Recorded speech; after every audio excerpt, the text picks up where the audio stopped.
Bonsoir à tous, merci de nous retrouver sur TV Sud pour votre journal local du Gard.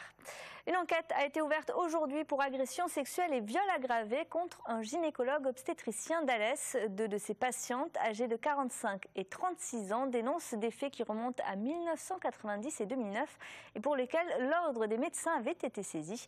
Des faits plus récents datant de 2013 ont également été relatés et devraient conduire au dépôt de 2 nouvelles plaintes. Écoutez.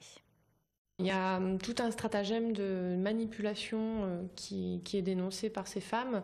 Donc ça va commencer par la manière d'aborder la patiente, une manière de s'exprimer aussi. Donc des propos déplacés, des questions sur la sexualité, sur les fantasmes, sur les pratiques sexuelles de la patiente, sur les positions. Le fait aussi de refuser systématiquement qu'un compagnon ou une personne de l'entourage soit présent pendant l'examen. Après ça va dévier sur des gestuels, donc ça peut être des claques sur les fesses ou des regards même appuyés pendant que la patiente se déshabille ou s'installe sur la table d'examen. Et puis après les phases plus concrètes au niveau des actes avec les examens vaginaux qui vont très clairement dévier vers des caresses sexuelles ou des pratiques sexuelles avec toujours le questionnement pour savoir si la patiente prend du plaisir ou peut commenter les gestes du gynécologue. Et puis pour certaines, en tout cas une qui l'a dénoncée jusqu'à présent, ça ira jusqu'à des actes de viol qui sont dénoncés. Le sénateur et maire sortant de Nîmes, Jean-Paul Fournier, se lance à nouveau dans la bataille électorale. Il a présenté aujourd'hui son programme à la tête de la liste passionnément nîmois. Il entend, après 2 mandats, garder le cap. Olivier Michel. Fiscalité, sécurité et emploi, tels sont les 3 piliers du programme électoral de Jean-Paul Fournier, le sénateur-maire sortant de Nîmes. Aujourd'hui, on a dit qu'on allait avoir 100 policiers de plus dans la police municipale et la police d'agglomération. On a annoncé qu'on baisserait de 6% les impôts sur le mandat. On a aussi annoncé qu'il y aurait des zones d'activité créatrices d'emplois et avec des entreprises qui viendront notamment sur l'espace de la future gare TGV. C'est des choses concrètes. Parmi les grands projets, la construction du musée de la Romanité, puis celle d'un palais des congrès ou encore la réhabilitation des arches SNCF et des halles de Nîmes, coût prévu des investissements de 100 millions d'euros. Mais ça, si on le divise par 6, eh bien, ça nous ramène à des sommes entre 30 et 40 millions d'euros d'investissement par an, ce que nous savons faire puisque nous l'avons fait jusqu'à présent.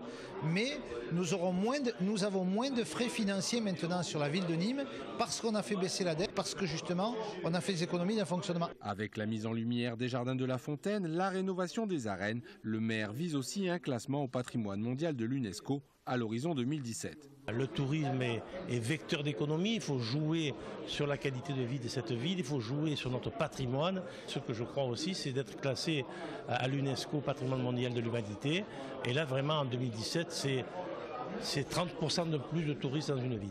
Et pour que le cap reste inchangé, Jean-Paul Fournier veut finaliser la ligne 1 du TCSP autour de l'Écusson et jusqu'à Quessargues, puis réaliser la ligne 2 sous forme de tramway.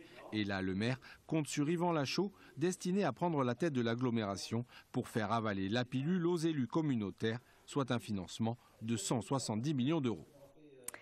À Saint-Gilles, le maire sortant Alain Guédot est lui aussi candidat à sa propre succession. Le socialiste a présenté sa liste Ma Ville passionnément samedi soir. 15% de son équipe actuelle a été renouvelée. Sa particularité, pas moins de 22 colistiers sont issus de la société civile. Il y a beaucoup de gens de la société civile parce que on peut être humaniste sans être socialiste. On peut être financier sans être UMP et on peut avoir du cœur naturellement d'où qu'on soit. Ce ne sont pas les étiquettes qui nous rassemblent, c'est la volonté de travailler pour Saint-Gilles. L'espoir aujourd'hui pour nous, c'est que ce qu'on a fait aujourd'hui se voit dans la ville. Les Saint-Gillois sont satisfaits. Quand je dis les Saint-Gillois, nous les compterons après les élections, bien entendu. Mais les Saint-Gillois sont satisfaits. Et nous repartons parce qu'à 3 ans, on peut porter des dossiers, mais pas de gros dossiers. Le matador El Rouli affrontera des taureaux de Miura dans les arènes de Nîmes à la prochaine feria de Pentecôte. Le Madrilène devrait annoncer ce face-à-face demain. Les cartels de la feria de Pentecôte de Nîmes devraient être dévoilés en avril. Parmi les stars des arènes attendues, le célèbre torero José Tomás.